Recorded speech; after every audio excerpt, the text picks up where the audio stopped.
Hello everyone, welcome to my new blog. Good morning everyone. বাঙালি নববর্ষর অনেক অনেক শুভেচ্ছা। সবার দিন ভালো যাক, সারা বছর ভালো যাক, সবাই ভালো থাকো, সুস্থ থাকো। আজ হলো পয়লা বৈশাখ। এখন ঘড়িতে বাজে 5টা। আমি উঠে পড়েছি আজকে তাড়াতাড়ি, কারণ আজকে আমাদের দোকানে পুজো আছে।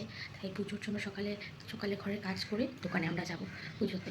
চলো দেখা যাক আজকে সারাদিন কী করি। বেশি কথা বলা যাবে না, সময় নেই, তাড়াতাড়ি কাজ করে দোকানে যেতে হবে, কেন কি ব্রাহ্মণ চলে আসবে তার জন্য।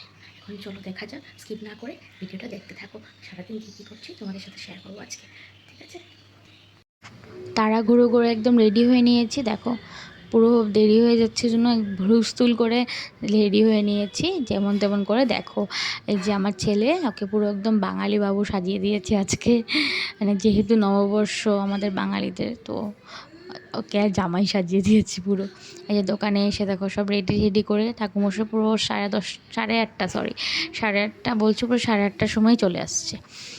একদম 8:30টার সময় দেখো এসে পুজো স্টার্ট করে দিয়েছে। যে আমাদের দোকান, এটা আমাদের গুয়াহাটি রিহাবাড়িতে দোকান আছে। যারা গুয়াহাটিতে থাকো তারা চিনবে রিহাবাড়ি কোথায়। গুয়াহাটি রিহাবাড়িতে আমাদের জুয়েলারি শপ আছে। আমার হাজব্যান্ড তো একদম শাই ফিল করে, ও মানে কোনো ফটোজ ভিডিওসে মানে খুব কষ্টে ওর ফটো আসে, নাহলে আসতে চায় না। তো আমাদের সব হয়ে গেছে, প্রসাদ টোসাদ দেওয়া। এখন ঘরে চলে আসলাম, ঘরে চলে এসে ফ্রেশ হয়ে নিয়েছি, আবার যাব একটু পরে। তার মানে পয়লা বৈশাখ আর বিশ্বকর্মা পুজো এই দুটোতে আমাদের দোকানে যখন পুজো হয়, আমরা মানে ঘরে রান্নাবান্না করি না, সেদিন আমরা হোটেলে খেতে যাই। তো আমরা রেডি হয়েছি, দেখো আমি রেডি হয়ে গেছি ফ্রক স্টক পরে যাব।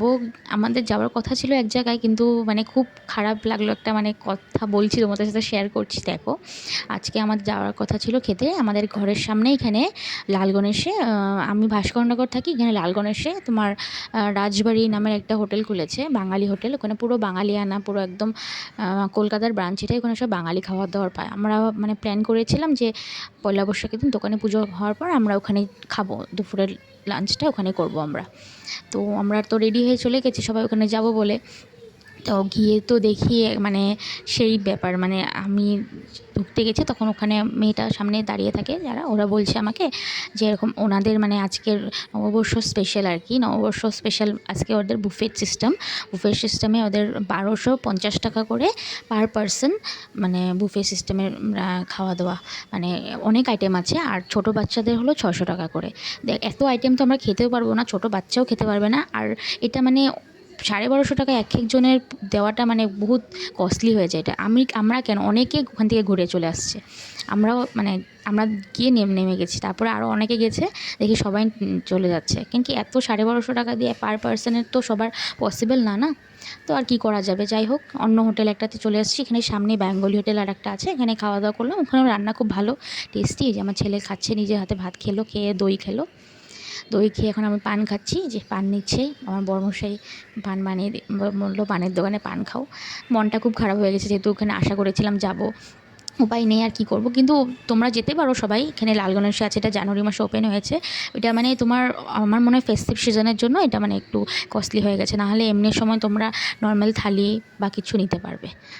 তোমরা জানাবে আমাকে কে কে গেছো এখানে, আর যারা যারা যাওনি তারা যাবে। আমিও যাব, কিন্তু ফেস্টিভ সিজনে না, নর্মাল ডেজে যাব।